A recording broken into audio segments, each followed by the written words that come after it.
In my opinion, how is the alignment chart outdated? I'll happily tell you and give you some of the better options in my opinion. If you didn't see the video from yesterday, we were talking about this alignment chart that's used in D&D and some other TTRPGs. And the way I think this is outdated is because generally people are led to believe, whether right or wrong, and whether that's actually what the wording of the player handbook and such actually says, it doesn't matter.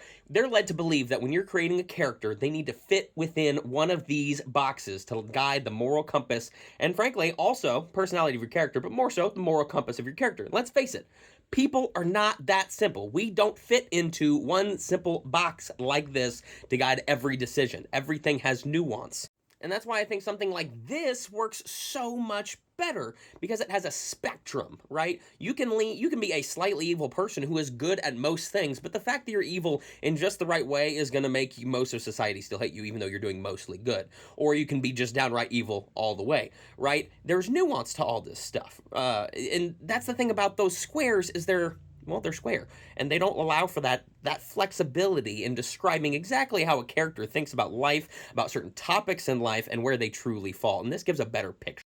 Shout out to just the good old sliding bars of the spectrum of different things as well. I really liked this one, but the fact that it just lacks the good to evil, I don't know, for some reason I felt like that was necessary. Now, don't get me wrong, the alignment chart's not bad, and for a lot of people it's still very useful, and if it's good for you, it's good for you and good for your group. But for us here at Ae'oene, we prefer a little more depth, and I prefer a little bit more nuance to the moral decisions that characters are going to make. And not just personality, mind you, quite literally the morals and ethics that somebody follows, because moral and ethics will divide by topics in life, because that's just how life is. Now, for that example I gave, I couldn't find an actual quiz, so I'm thinking about making one. Maybe make my own version that's the best I can come up with. What do you guys think?